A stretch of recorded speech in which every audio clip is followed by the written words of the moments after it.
Guys, welcome to our YouTube channel science 2.0। मैं लेके आ गया हूं लाइट का lecture number 8। So today we will discuss the diagram of eye और जो डिजीज होते हैं उससे, जैसे क्यों हम लोग चश्मा हम लोग को पहनना जरूरी होता है, क्या क्या डिजीज होते हैं उससे जिसकी वजह से हम लोग को स्पेक्स लगाना जरूरी पड़ जाता है, वही सब के बारे में आज डिटेल्ड एक्सप्लेनेशन होगा। ये 8वां लेक्चर है, 7 मैंने लेक्चर इसका कर चुका है, जाके उसे देखिए पहले, फिर इस लेक्चर में आइए। ये 8वां लेक्चर आपके बेसिक कंसेप्ट को बिल्डअप करते हुए छोटे छोटे मैंने पार्ट में डिवाइड किया है, इसलिए लेक्चर थोड़ा लंबा है। लेकिन अगर आप वही छोटे छोटे छोटे पार्ट को अगर आप करते चलोगे तो देखना आपका लाइट 12 नंबर कहीं नहीं हिलेगा, जो आपके बोर्ड में आता ही है। बढ़िया, 10 से 12 नंबर तो कहीं नहीं हिलने वाला है। तो मैंने यहाँ बनाया तो है ह्यूमन आई, दिखाई दे रहा है, बढ़िया सा डायग्राम लग रहा होगा। बहुत मेहनत हुआ है इसके पीछे, 15 मिनट से एक ही डायग्राम को मैं घस रहा था, फिर ये जाके बना है। तो अब हम लोग पहले तो जान लो कि भैया किसको किसको क्या क्या बोलते हैं। मैंने कुछ इंपॉर्टेंट पॉइंट लिख दिया है जो आई में जरूरत है, चाहे वो लाइफ साइंस हो चाहे वो फिजिक्स हो। आई जो है, आई का जो मैंने ये सब पॉइंट लिखा है, ये सब कुछ नेसेसरी पॉइंट है जो मतलब पूछे जा सकते हैं।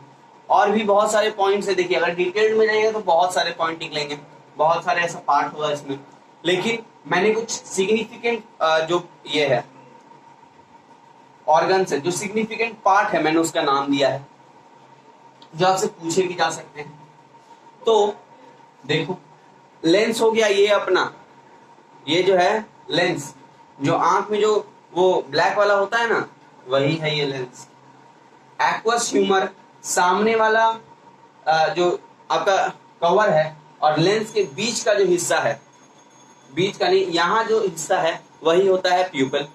एक्वस ह्यूमर क्या है, लेंस और इसका आउटर सरफेस का आउटर जो ये है लेयर है, उसके बीच में जो फ्लूइड प्रेजेंट है उसको बोलते हैं एक्वस ह्यूमर। कॉर्निया आपका ये हिस्सा है, दिखाई दे रहा है। इरिस इसको बोलते हैं, ये वाला जो पोर्शन है इरिस। और कंजक्टिव जो यहां से जो लूप निकला हुआ रहता है वही कंजक्टिव है। बढ़िया। अब लेंस के बाद में जो अंदर में जो फ्लूइड बचा उसको बोलते हैं विट्रस ह्यूमर। यहां वाले को एक्वस ह्यूमर, यहां वाले को विट्रस ह्यूमर। यहां होता है रेटिना, जहां पे इमेज फॉर्म होता है, image form on retina, in front of retina. Retina के रेटिना पे फॉर्म होता है इमेज। कहाँ होता है? रेटिना पे फॉर्म होता है इमेज। जब भी आप कुछ ऑब्जेक्ट देखते हो तो वो रेटिना पे जाके बनता है, तभी आपको दिखाई देता है। कोरॉइड ये वाला portion, sclera outer portion, optic nerve जो ये लूप गया है उसका अंदर का जो नर्व्स है वो ऑप्टिक नर्व, और यहाँ पे जो है वो ब्लाइंड स्पॉट है। तो लाइट में यही कुछ डायग्राम है। और बता देता हूं मैं, डिजीज क्या क्या होता है। 2 टाइप का डिजीज है, होते तो बहुत सारे टाइप के डिजीज है, मगर फिजिक्स में आपको 2 ही टाइप के पढ़ना है।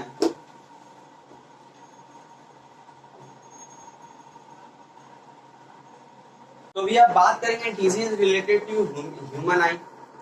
पहला हम लोगों को पढ़ना है मायोपिया, जिसको हम लोग ये भी बोलते हैं शॉर्ट साइटेडनेस, जिसको हम लोग शॉर्ट साइटेडनेस भी बोलते हैं। क्या बोलते हैं? Short sightedness. अच्छा, इसके नाम पे मत जाना कि भैया ये शॉर्ट साइटेडनेस मतलब सामने का नहीं दिखता, इसका ठीक उल्टा है।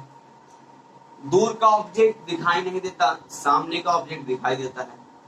यही इस मायोपिक डिजीज का यही डिजीज का मायोपिया बोलते हैं कि भी आपको सामने का तो ऑब्जेक्ट दिख रहा है मगर दूर का नहीं दिख रहा है, उसी को मायोपिया बोलते हैं।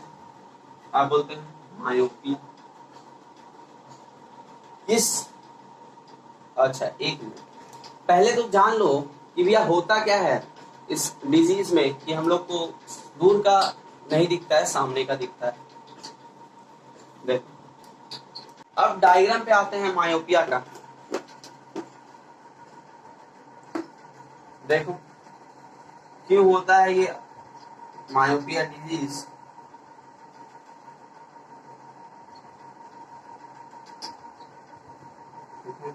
यहाँ हो गया लेंस। अपने ह्यूमन आई में कन्वेक्स लेंस रहता है, ठीक है। जब कोई ऑब्जेक्ट सामने रहता है तो इससे दो रे जब निकलते हैं तो वो ठीक रेटिना पे बन जाता है इमेज, ठीक है। ये अगर सामने ऑब्जेक्ट है तब। लेकिन अगर ऑब्जेक्ट दूर होता है, ऑब्जेक्ट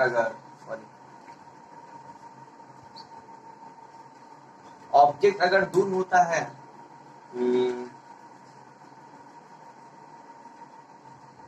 ये समझ लो आई हुआ, ठीक है। यहाँ लेंस, लेकिन ऑब्जेक्ट अगर दूर रहता है तो दो पैरेलल रेज जब इससे आते हैं, हमें पता नहीं कहाँ, इंफिनिटी वाला जो हम लोगों ने डायग्राम किया था उसी को याद करो, तो क्या होता है वो कन्वर्ट करके फोकस पे बना देगा। तो रेटिना तो यहाँ रहता है भाई, रेटिना से बहुत आगे बन जाता है ये, इतना भी आगे, थोड़ा सा और पीछे, ठीक है। बहुत ज्यादा आगे बनने के कारण दूर वाला ऑब्जेक्ट देख नहीं पाते हैं यहाँ पर। मान लो कहीं इंफिनिटी से आपको देखना है, तो इंफिनिटी वाला हम लोगों ने डायग्राम क्या किया था कि एक पैरेलल रेज आते थे वहां से और कन्वर्ज हो जाते थे एक तरफ, एक पॉइंट पे, जिसको बोलते थे हम लोग फोकस। तो यहाँ कन्वर्ज हो रहे, लेकिन रेटिना पे नहीं। अगर रेटिना पे आ जाए तो भैया दिखाई दे देगा। तो इस डिजीज को ठीक करने के लिए, इस बीमारी को ठीक करने के लिए साइंटिस्टों ने सोचा कि भैया क्यों ना, ठीक है, मान लो आई,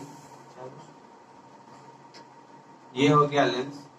साइंटिस्ट ने सोचा कि क्यों ना इसके आगे कनकेव लेंस लगा दिया जाए,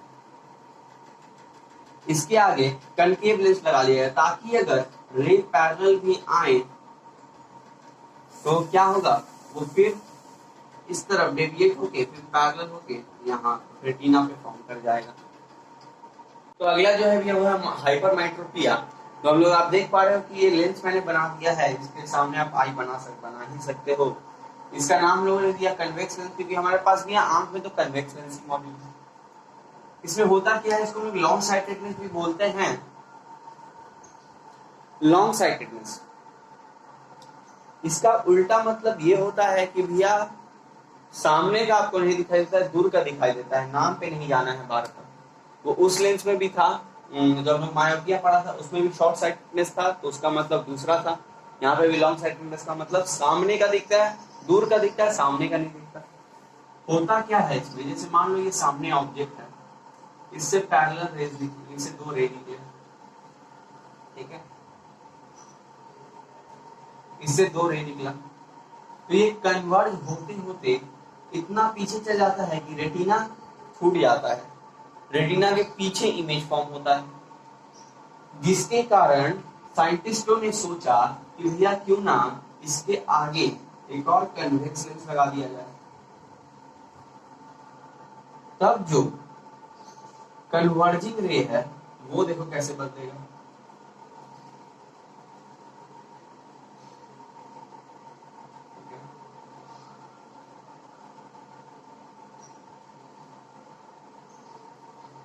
तो यहां से ये थोड़ा बहुत कन्वर्ट करेगा,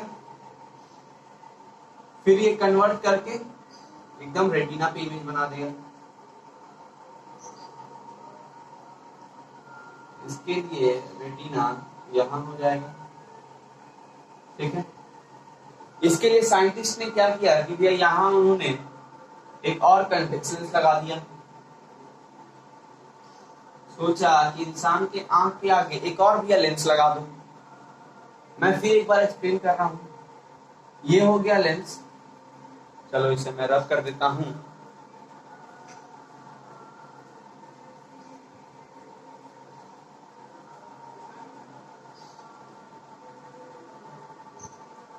चलो तो देखो मैं फिर एक बार एक्सप्लेन कर रहा हूं। मान लो हम लोग के आंख में क्या है, ये लेंस है, बिल्कुल यही लेंस है, यहां मान लो कहीं यहां ऑब्जेक्ट, यहां से 2 रे निकला,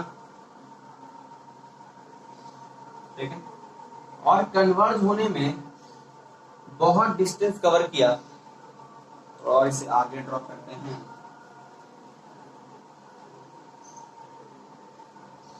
लोगों के आंख में ये लेंस है, यहां से आया, इसको कन्वर्जिंग प्रॉपर्टी, इसको कन्वर्ज करने में देखो कन्वर्ज कहां हो रहा है, बहुत पीछे होता है, इतना पीछे कि मान लो रेटिना अगर यहाँ है तो उसके इमेज पीछे फॉर्म होता है, ठीक है। हम लोग एस्टीमेट लेते हैं, जैसे मान लो रेटिना लो, एक एस्टीमेट ले लिए एक अपने से कि भैया मान लो रेटिना यहाँ कहीं है, हम लोग तो एकदम पर्टिकुलर पॉइंट नहीं डिनोट कर सकते। तो अब साइंटिस्ट ने सोचा कि भैया इस बीमारी को कैसे ठीक किया जाए, तो उन्होंने तरकीब लगाया, सोचा कि चलो भैया मायोपिया में तो हम लोगों ने कनकेव लेंस लगा दिया था, इसके आगे कन्वेक्स लेंस अगर लगा देते, एक और कन्वेक्स लेंस लगा देते, तब क्या होगा, ऑब्जेक्ट वही, इससे मान लो 2 रे निकला, तो ये थोड़ा कन्वर्ज होगा, फिर ये इसे और कन्वर्ज कर देगा, और बिल्कुल रेटिना पे इमेज फॉर्म हो जाएगा, बिल्कुल रेटिना पे इमेज फॉर्म हो जाएगा। तो हाइपरमेट्रोपिया ठीक किया गया कन्वेक्स लेंस की मदद से, किससे ठीक किया गया, कन्वेक्स लेंस की मदद से। मायोपिया किससे किया गया था, कनकेव लेंस की मदद से। कनकेव लेंस में क्या था, मायोपिया में क्या था, रेटिना के फ्रंट में हो रहा था, बहुत पहले हो जा रहा था, रेटिना पे नहीं हो रहा था, तो उसके लिए कनकेव मिरर हम लोगों ने बनाया था, यहाँ बनाया था, उसके लिए हम लोगों ने कनकेव मिरर बनाया था, कनकेव मिरर बनाया था, ठीक है। तो मैंने यहाँ लीनियर मैग्निफिकेशन का लिख दिया डेफिनेशन, यही एक टॉपिक छूट गया था लेंस से, और एक छूटा था पावर ऑफ लेंस, इसके बाद पावर ऑफ लेंस कहेंगे। तो मैंने इसका डेफिनेशन लिख दिया, it is a ratio of the linear size of an image to that of object is called the linear magnification. ये रेशियो बताता है, जो लीनियर मैग्निफिकेशन है, लीनियर, मैं चलो इसको एलएम लिख देता हूं मैं, एलएम जो है वो linear size of image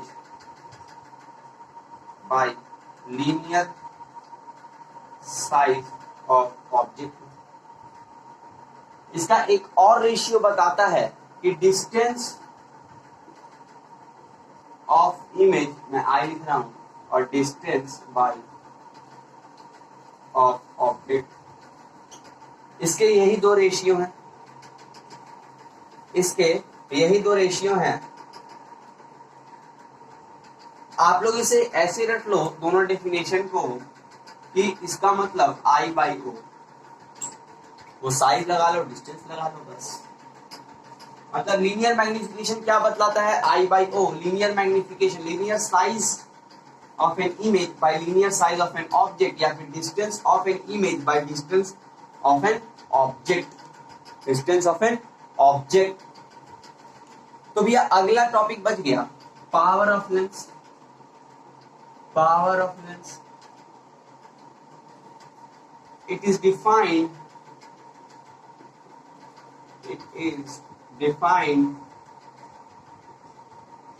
as the reciprocal of focal length, ठीक है। ये P बतलाता है power of lens 1 by focal length.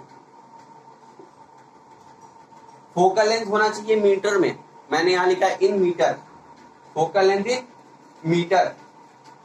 तो power of lens focal length के रेसिप्रोकल को बताता है। फोकल लेंथ हम लोगों ने बताया था f1 एंड f2 जो है उससे ऑप्टिकल सेंटर का जो डिस्टेंस होता है वही फोकल लेंथ कहलाता है, वही फोकल लेंथ कहलाता है। तो भैया पावर ऑफ लेंस भी हो गया, पावर ऑफ लेंस भी हो गया।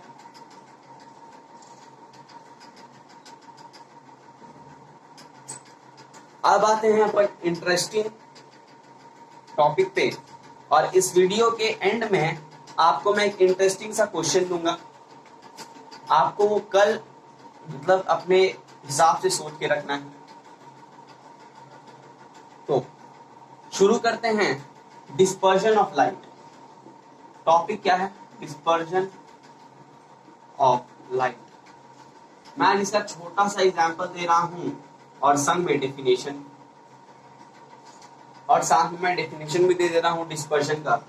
डिस्पर्जन, मैंने डिस्पर्जन का डेफिनेशन लिख दिया है। The splitting phenomena of a white light, the splitting phenomena of white light into its components color when allowed to pass through a transparent medium such as prism is called dispersion।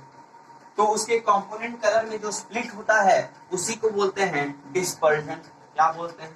Dispersion. बस यही definition है। मुझे पता है किसी को नहीं समझ में है किससे स्प्लिट होते हैं, क्या होता है। अच्छा, रेनबो कैसे फॉर्म होता है? रेनबो होता है जैसे मान लो एक बूंद है और सन से व्हाइट लाइट निकला, और व्हाइट लाइट जब इससे रिफ्रैक्ट हुआ, ये भी तो रिफ्रैक्टिंग मीडियम है, तो ये 7 कलर में स्प्लिट हो जाता है। वो 7 कलर को बोलते हैं हम लोग, अब हम लोग बड़े हो गए हैं, याद करने में थोड़ा दिक्कत भी होता है, तो उसको नाम दे दिया गया भैया विबजियोर। क्या कहा गया उसको? VIBGYOR. Violet, indigo, blue, green, yellow, orange, red. जिसमें वायलेट जो होता है वो सबसे नीचे होता है, फिर आई, फिर बी, फिर जी, वाई, ओ, आर, सबसे ऊपर रेड। हो गया 7 कलर विबजियोर। तो इसी स्प्लिटिंग को बोलते हैं हम लोग डिस्पर्जन। अच्छा, ये जो रहा बात रेनबो का, हम लोगों ने जो प्रिज्म का प्रूफ किया था, ये प्रिज्म में भी सक्सेस मिला। प्रिज्म में जब व्हाइट लाइट पास किया गया तो ये भी तो भी है तो रिफ्रैक्टिंग मीडियम है, ये स्प्लिट हो गया 7 कलर्स में।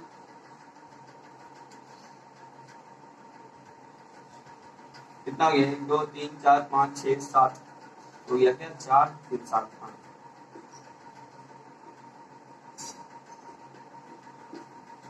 ये 7 कलर में बिखर गया, यही देखा गया। तो हम लोगों को पता चला कि भैया जो व्हाइट लाइट है उसका कंपोनेंट जो है ये विबजियोर है। ये इतना सारे कलर का कंपोनेंट है, व्हाइट लाइट इतने सारे कलर का कंपोनेंट है। इस व्हाइट लाइट को बताने के लिए कि भैया इतना कंपोनेंट कलर है, एक साइंटिस्ट ने एक एक्सपेरिमेंट किया। आप भी वो करना घर में। एक पेपर लिया, आप भी एक पेपर ले लेना, छोटा छोटा एक्सपेरिमेंट है। पीछे उसका एक पिच बोर्ड, मतलब इसको कार्डबोर्ड बोलते हैं, वो डाल लेना एकदम सर्कल कट करके, ठीक है। और यहां से पार्ट वाइज 7 डिवीजन कर लेना।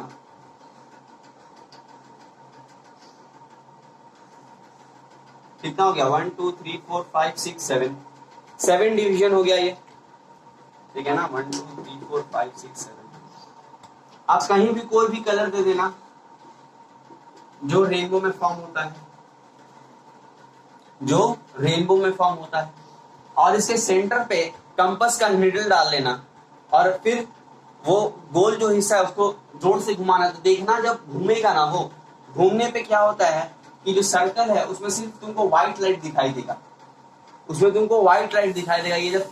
ये जब 7 कलर्स अगर एक संग, मतलब एक ही स्पीड से अगर घूमेंगे उस चरखे में, उस चरखे को घुमाना, आप लोग को ट्राई करना ये एक्सपेरिमेंट, तो देखना वो व्हाइट दिखेगा आपको, वो सरफेस, वो अब वायलेट, ग्रीन इतना सारा कलर नहीं दिखेगा आपको, सिर्फ वो व्हाइट दिखेगा जब तक उसमें स्पीड है। स्पीड खत्म तो भी आपको ऐसे ही दिखेगा। तो यहीं से पता चला कि भैया जो व्हाइट लाइट का इतने सारे कंपोनेंट्स हैं,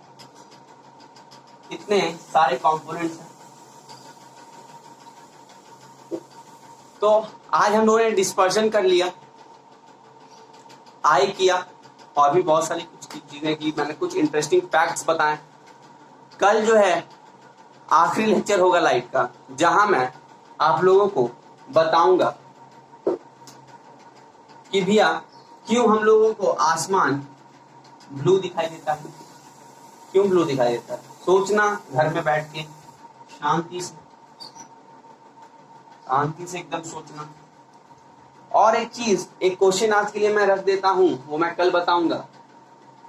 मान लो मानना क्या है, ये व्हाइट लाइट, ये आज के टॉपिक पे मैं क्वेश्चन दे रहा हूं।